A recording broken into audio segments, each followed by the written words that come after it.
What's going on, man? Welcome back to the basement.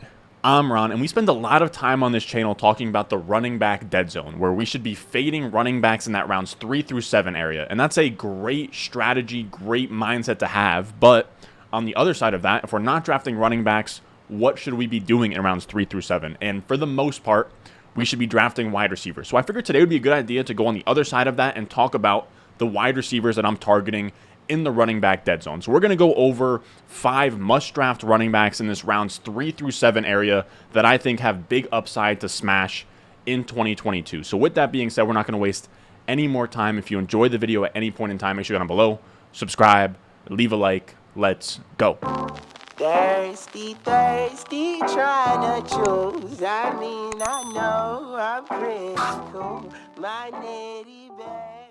And the first wide receiver we're going to talk about today is Jaylen Waddle. He has an underdog ADP of 402 as the wide receiver 17 in my rankings. He is the 306 as the wide receiver 14. And when I look at Waddle, he has the profile of a guy that we want to be targeting. Sean Siegel, a guy over at RotoViz, he's like the father of zero RB. He's really good at what he does. And he talks about this idea of drafting players that are a big win but a small miss, because you want to jack up that launch angle, go for the home run, but then also have a player that has a pretty high floor, and that if he doesn't pan out, he's probably not hurting you a ton. And Waddle fits that perfectly as a guy last year who, as a rookie, was the wide receiver 15 in points per game and had a 25% target share. He is now going into year 2 as the wide receiver 17. So he's cheaper than where he finished last year going into year 2. We know year 2 players take a step forward. And with a guy like Waddle, who's so young in his career, we don't have this risk of a veteran fall off like we had with Julio Jones last year. A round 4 pick, dust. And if we zoom out and we're predicting 2023 ADP, so next year's redraft ADP, we'd probably put Jaylen Waddle in round 2, 3, 4, somewhere in that area. But if you do that same exercise of where is this player going to be going in next year's draft, it gets a little bit scary with guys who are older, like Keenan Allen and Ezekiel Elliott and Allen Robinson in that round 3 to 4 area. Now, I'm not saying all 3 of those guys are bad picks, but they certainly aren't secure in terms of being a top 4 round pick in 2023. I know it's not this simple, but in an ideal world, your players are gaining value in next year's draft, and the bad players are losing value in next year's draft or losing ADP. And I know that that's a very aerial, 1,000 feet up type perspective, but I think it highlights what Waddle's floor is, where he has this profile of a guy who, when we look to next year's fantasy drafts, I would have a hard time seeing him outside of the top 4 to 5 rounds. I think Michael Pittman fits that same bill as well, as 2 guys I have in the same tier. They're younger. It's hard to see them really fall off a cliff next year in ADP. They're probably both have a floor of like round 5 next year. And I'll be honest with you guys in terms of Waddle. I wasn't big on Waddle coming into this season for 2 reasons. I thought Waddle's ADP was going to be like CeeDee Lamb's last year, like a 2-3 turn guy after having like a wide receiver 15 season. But no, now he's going to 3-4 turn. That's completely fine. And then you also had Jaylen Waddle looking like Jarvis Landry last year, having 100 catches and only having 1,015 yards, 7 touchdowns as the wide receiver 15 again on 100 receptions. You would want a little bit more from that. He was only 42nd in yards per out run, so not super efficient. Again, very much a possession Jarvis Landry type stat line. Also not a huge fan of Tua, but I'm open to the idea that Waddle was still only like a season removed from that late year injury with Alabama where he like tweaked his ankle or some kind of lower body injury. And I don't hate the idea that a year removed now from that, or like more than a year, he could be more healthy, more explosive, faster, and then he can make his own efficiency when he's healthy. And the reason I think he can take those 100 catches and be much more efficient next season is because we saw last year, as the year went on, he played better and he got healthier. Last year, he put up the 7th fastest ball carrier speed at 21.8 miles per hour in week 12 of last year, and he was an efficiency monster in college. Only Cooper Kupp had above a 3 yards per route run last year in the NFL. Jaylen Waddle's career average yards per route run at Alabama over 3 full years was 3.57, which is crazy. On an average over his entire collegiate career. And if we look at the last 2 wide receiver 1s in these draft classes, Jamar Chase was at a 3.12 career yards per route run, so Jaylen Waddle had that beat. And on top of that, you have to remember Jamar Chase is this perimeter, high ADOT, down the field type wide receiver in college. Jaylen Waddle was a slot, ADOT around the first down marker type guy. And then you had Drake London, 2.32, didn't even pass 3. So again, Over a 3-year span, Waddle was really efficient in college. On top of that, he was also really good after the catch, where Deebo Samuel last year was the only wide receiver with a 10 or better yak per reception, yards after catch per reception. Waddle cleared 10 yak per reception 2 out of 3 seasons at Alabama and had a 9.8 career average yards after catch per reception. He already did the tough part where he earned the volume last year. He had a 25% target share. He looked the part, and now at this point, we just need him to provide efficiency. We need him to do some things after the catch, get some yards per route run, and I think that is well within his range of outcomes after looking at his college career, after getting the context that he wasn't fully healthy possibly for spans last year. And then you also now have Tyreek Hill there, which might take away some of that 25% target share, that juicy volume, but it's going to inject some efficiency, where a lot of coverage is going to be keying in on Tyreek Hill, playing a lot of, backed off coverage where Jaylen Waddle can really thrive underneath. And you also have Mike McDaniels running the offense, coming from the 49ers, who run a very efficient, very well-run offense. There's a lot of things here to really like about Jaylen Waddle's profile as a second-year player who showed promise in year 1 and has a lot of upside for way more efficiency than he saw as a rookie. Anytime you look up in the 4th round and Jaylen Waddle is there, I think he's a smash. I would take him as early as mid to late 3rd. Now this next one is another guy that I was fully ready to fade for 2022. Jerry Jeudy, who goes off the board on Underdog at 409 as the wide receiver 22. He's the 403 as the wide receiver 19 in my rank. So I'm about half a round higher than consensus and 3 wide receiver spots higher than consensus. And like I said, I was fully ready to fade Jeudy. The Jeudy hive is strong. We've seen it in the dynasty market. I thought he was going to be like a late 3rd, early 3rd, mid 3rd area type guy in like the wide receiver 15-ish area. The crazy part is that the Jeudy hive is backed off, and it is the Sutton side that is being irrational, where Jeudy is wide receiver 22 in ADP, and Sutton is now the wide receiver 16. Now, I want to get this right off the top. It's not even so much that I don't like Courtland Sutton, it's that the market is so sure that Courtland Sutton is going to outproduce Jerry Jeudy. I'm not that certain. I have Jerry Jeudy as my wide receiver 19. I have Courtland Sutton as my wide receiver 20. They are back-to-back, but in ADP, they're like 6 ADP wide receiver spots apart, so I'm really only drafting Jerry Jeudy. And the reason why I prefer Jerry Jeudy in a vacuum, again, I like both of them as 4th round picks. Jeudy is going into his year 3 season. We know that most wide receiver breakout seasons happen in those first 3 seasons. As we can see by this chart, it is a pretty high in year 1. It hits its peak in year 2, and then still year 3, it's still hovering around that like 7.5% breakout rate, and then it falls off a cliff into year 4. And Jeudy now is going into year 3 in a great situation with Russell Wilson at quarterback, and he flashed a lot of target earning potential in year 1 that has me interested. Now, he had a down year last year, but he had a high ankle sprain, and even then, off of a high ankle sprain, which is a pretty brutal injury to come back from, he still looked better than Courtland Sutton. At this point, they played 10 games together last year. They played 1 game together the year prior. In those 11 total games in the last 2 years, Jeudy had an 8.6 point per game mark. Courtland Sutton only had a 4.5. 4.5 is really bad, guys. Like 4.5 isn't even startable. It's not even sniffing like wide receiver 6 type numbers. Like it's extremely, extremely bad. And Jeudy also beat him in targets per game, averaging 5.8 targets per game to Courtland Sutton's 4.7 targets per game, despite Courtland Sutton running more routes than Jeudy in that span. Now, the reason that Jeudy ran more routes than Courtland Sutton is because sometimes in 2 wide receiver sets, you would see Tim Patrick and Courtland Sutton on the outside. And it really sucks to hear about Tim Patrick's ACL injury, but with that domino done at this point, Jeudy is a lock to be out there in 2 wide receiver sets and then kick inside to the slot in 3 wide receiver sets, whereas before, it was kind of up in the air. Tim Patrick might have been the guy in 2 wide receiver sets because of run blocking, because of size, all of that stuff. Jerry Jeudy is now going to be playing as many routes, as many snaps as Courtland Sutton. Now, that chart and Jeudy outperforming Sutton isn't so much why I think Jeudy is going to smash, but why I don't think that Sutton versus Jeudy is some foregone conclusion that Sutton is going to lead the team in points per game and targets and smash all over the place. I mean, Jeudy has some real positive indicators going into year 3. If we look back to his rookie season, he earns targets and gets open, and that's all I can ask for from a wide receiver through 2 seasons that we're looking for a big breakout from. In his rookie season in 2020, he was 4th among wide receivers, or 4th among rookie wide receivers in targets per out run with a 21.36% ahead of T. Higgins and ahead of CeeDee Lamb. That's extremely impressive. He also crushed reception perception that season, had an 81st percentile against man, 71st percentile against press, really strong numbers, only 22nd percentile against zone. Which brings me to the idea that Jeudy gets painted as this boring possession slot wide receiver.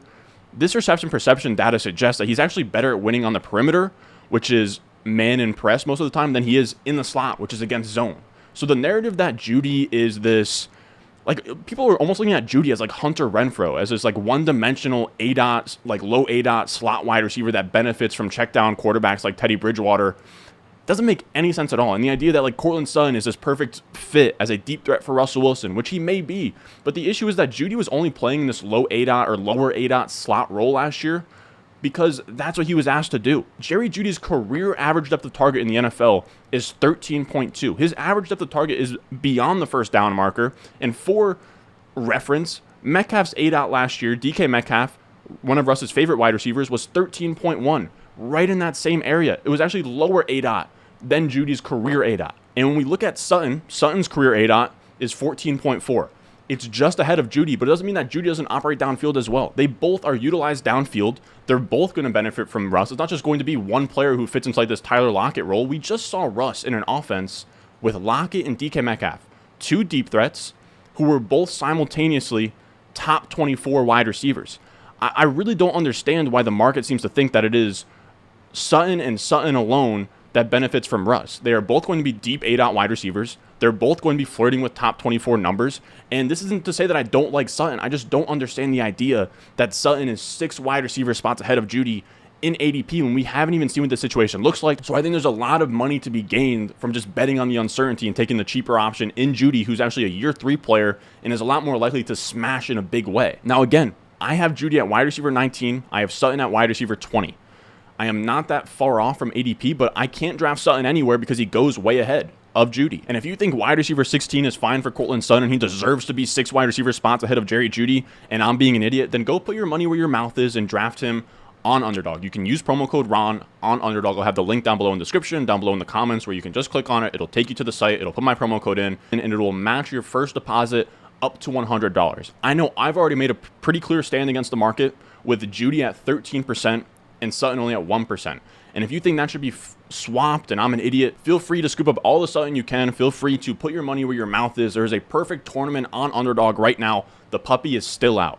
It is the best way for beginners to get involved on Best Ball, where you can get the best of both worlds. You get Best Ball, so you don't have to set your lineups, and you get a tournament. So there's $200,000 to first place. But this one is only $5, where Best Ball Mania 3, the big one, is $25, and that's great for all of the experienced veterans and everything. But if you want to get your first taste of Best Ball, the puppy is perfect. The issue is that the puppy fills extremely quick. We're already on the 3rd puppy. I can't promise you there will be another puppy this offseason. If you want to get in for only $5 to have a chance at $200,000 to first place, hop on Underdog, use promo code RON, and they will match your deposit up to $100. Next, let's talk about Diontae Johnson. He's going off the board at the 411 on Underdog as the wide receiver 23. I have him a full round ahead on my rankings as the 312 as my wide receiver 17. And some of the uncertainty that was there with Diontae Johnson was you had all of those 2019 wide receivers getting deals like Debo, like A.J. Brown, like DK Metcalf. Diontae Johnson finally got his deal in place. There's no more rumors of a potential holdout. His ADP hasn't budged, though. So now we're getting positive information, and his ADP is staying the same, which is amazing. And Diontae Johnson is the pinnacle of what this video is all about, where I want to talk about wide receiver 2s and 3s with top 10 upside. And Diontae Johnson is 2 ADP wide receiver spots away from being a wide receiver 3 as the wide receiver 25, which is insane because Jeudy is like Jeudy in that he runs good routes and he earns targets at a high rate. And that's all I can ask for from a 4th round wide receiver. The craziest part is that we just saw last season Diontae Johnson flash that top 10 upside that we're talking about in this video as the wide receiver 8 in points per game last year. So he was the wide receiver 8 in points per game last year, and now we're drafting him as the wide receiver 23. There's already a ton of room to profit here, and Diontae Johnson is the perfect archetype that I like going after. He's a volume hog. He was 2nd in the NFL in expected points per game, which is how much volume and targets and everything. Based on all of that, how many points should he be scoring? Crazy amounts of volume. He was 4th in the NFL in target share, and he was tied for 5th in the NFL in targets per out run. He commands targets, and he's an absolute technician. He dominated reception perception last year. In year 3, he had a top 10 all-time zone success rate at a 98th percentile. He wins in all phases, 91st percentile against man, 89th percentile versus press. And Matt Harmon said this, the creator of reception perception: the Steelers once found an elite separator in Antonio Brown on day 3 of the draft. Johnson wasn't drafted as late and he's not quite at the Hall of Fame level Brown held in his prime, but he's getting close to posting similar reception perception results. That's how good of a route runner Johnson is, and it should be discussed more often. So Diontae Johnson earns his targets, he gets open at a high rate. We're getting a massive discount after a wide receiver 8 point per game season. We're drafting him at the wide receiver 23. And the issue really comes down to quarterback play. The issue is that he's already shown that he's quarterback proof. He had Ben Roethlisberger last year, who was awful. Among 44 qualified quarterbacks on PFF, he was bottom 5 in pass grade. He led the league in turnover-worthy plays. So I'm confused on the idea of bumping Diontae Johnson. He finished wide receiver 8, getting him at wide receiver 23. What's that, like 15 wide receiver spots at this point? I don't know if I'm doing that math right. I think it's around 15 wide receiver spots, but it's an insane amount of wide receiver spots for a guy who just came off of a wide receiver 8 season. And I don't see Trubisky or Kenny Pickett as huge upgrades, but I don't see them as downgrades really to Ben Roethlisberger. It is worth noting, I think the bigger concern isn't an efficiency drop-off, because again, the efficiency was already at the floor. The Steelers were 4th in pass attempts per game last season, so that could get scaled back if they don't trust these quarterbacks as much, but this is a team who has one of the lowest Vegas win totals that they've had in forever. They might not be winning in a lot of games. They might be coming from behind in a lot of games. And if we get garbage time Mitch Trubisky, that is going to give us way bigger fantasy output than a guy like Ben Roethlisberger. So we'll see what happens. Again, I think it's a lateral move with these quarterbacks. I think that the efficiency for anything that is going to drop off from an efficiency standpoint or a volume standpoint with these quarterbacks, it's already baked in. Now, I know George Pickens is getting a lot of buzz, and I loved him coming out of school, but I think he's more of a threat to Claypool's and Freiermuth's fantasy appeal than he is to Diontae Johnson's appeal. And he's someone else like Waddle, where if I look up and it's the 4th round, he's an auto draft. The next guy we're going to talk about is Michael Thomas, going off the board at the 605 as the wide receiver 31. He's my 602 as my wide receiver 34. So I'm not even super over the market against Michael Thomas, but I wanted to talk about him today because I haven't been super into him this offseason, in redraft at least, where I'm only at a 6.2% exposure. 8.3% is the market, right? 1 divided by 12. And the reason for that is that he couldn't put weight on his ankle at some point, was the reports coming out. He went on the PUP early, which is bad. And this is me essentially coming out here and saying, the water's fine. It's time to start drafting Michael Thomas. At this point, he's been activated from the PUP. He's participating in team drills. He's participating in team practice. He has no braces, no ankle wraps. He looks great. He's getting rave reviews in camps right now where they're saying Michael Thomas is Michael Thomas. Thomas looked good in his breaks and cuts, which is what was most important. He's jumping off the line in his routes and looks like Michael Thomas. There's a sense of him being rejuvenated, being out there, and it shows in a big way. That's really all we need, because when Michael Thomas plays, we know exactly who he is. Every season that Michael Thomas has played over 10 games, he's never finished outside of the top 7 wide receivers in points per game, and the last season we saw him healthy was in 2020. Now, he only was a 12-point per game guy, didn't produce much for fantasy, but he still demanded targets. He had a 28% target share, and every year since his first year in the league, he has never fallen under a 28% target share. He commands targets at a massive rate. Demanding targets and getting open is a skill at wide receiver, and that's what Michael Thomas specializes in. I know he was hurt all last year, but he's now had an entire season to heal. He literally just turned 29. He's younger than Keenan Allen. He's younger than Devontae Adams. He's younger than DeAndre Hopkins, I believe. He isn't as washed up as I think everybody wants you to think. He's not out of his prime at this point. He's getting passes thrown to him from Jameis Winston, who actually got a slot wide receiver in Chris Godwin, his highest point per game finish of his entire career. So it's a great spot for him. I think the Saints offense is a little bit sneaky with Olave, Jarvis, Michael Thomas, Jameis Winston. If Kamara plays a full season, it's not an awful looking offense. And I think me having at wide receiver 34 is actually too conservative. I think in my next update, I'm going to be bumping him up a little bit. And I think however far he rises in ADP, because I think now that we're seeing a lot of positive reports, there's a good chance that he starts getting crept up, from that 5-6 turn to like 4-5 turn area until eventually it's too much. But I think once he gets like pick 50, I'm fine with that. I'm just going to keep an eye on ADP, keep moving him up the ranks as that happens. The last guy we're going to talk about is somebody I can't stop drafting on 22.8% of my underdog teams, and it's Treylon Burks. He's going off the board at the 803 as the wide receiver 43. In my rankings, he's my 606 as my wide receiver 38.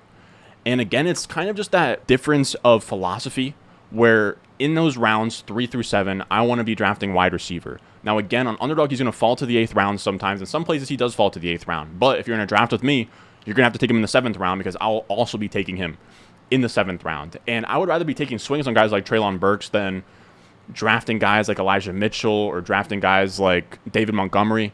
Give me Treylon Burks all day, and you don't even have to make that choice. I'm just saying that's where I have him in my rankings.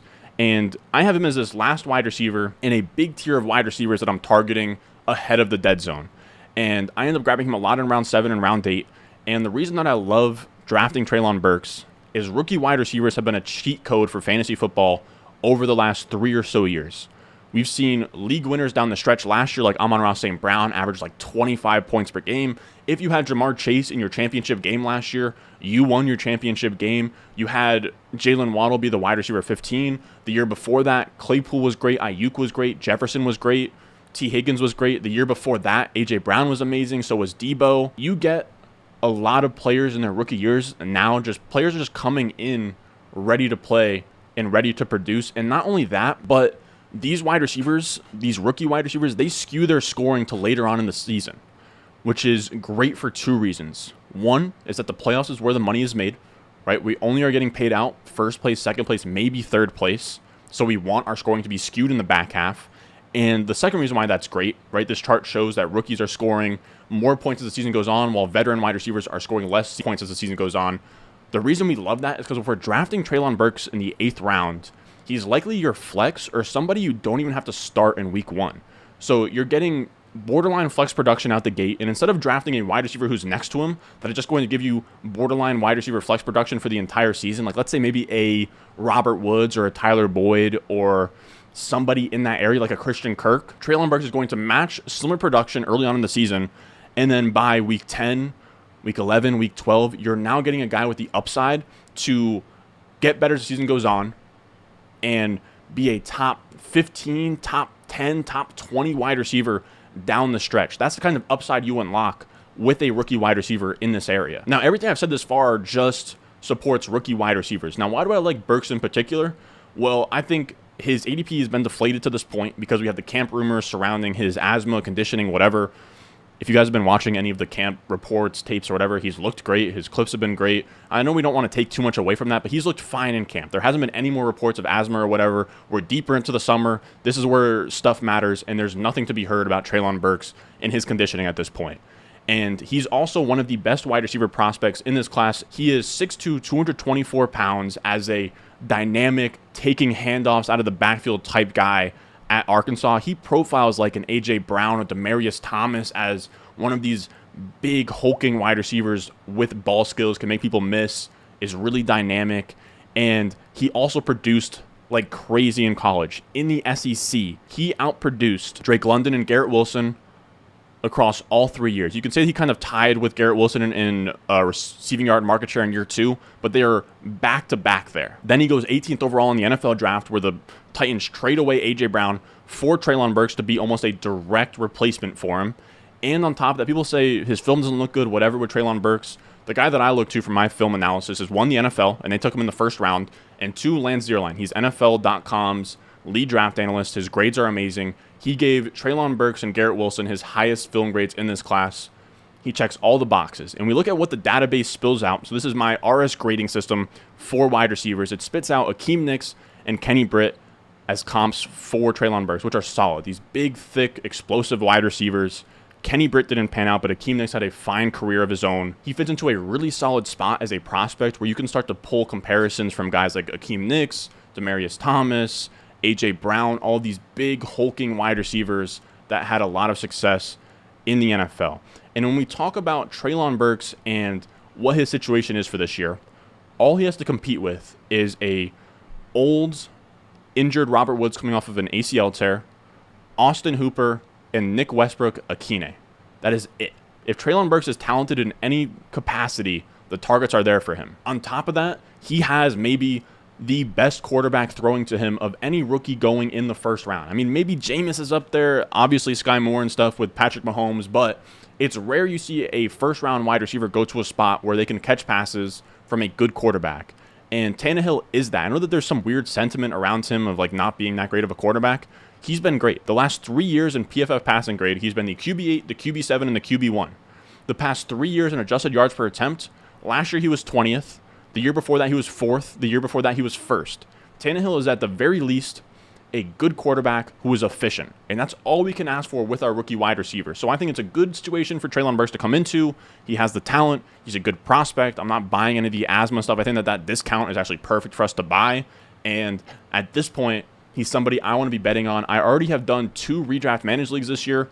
I have Treylon Burks in both. Now that's going to do it for us today. And if you want access to my rankings, I'm doing a big update today. Today is Saturday. This video comes out on Sunday. So the update will be done by the time this video comes out. If you want to go out there and dominate your drafts with these rankings to make sure that you're drafting wide receivers in the dead zone and avoiding the running back dead zone and structuring your drafts the right way, I have my ranking set up where it's not only player X versus player Y.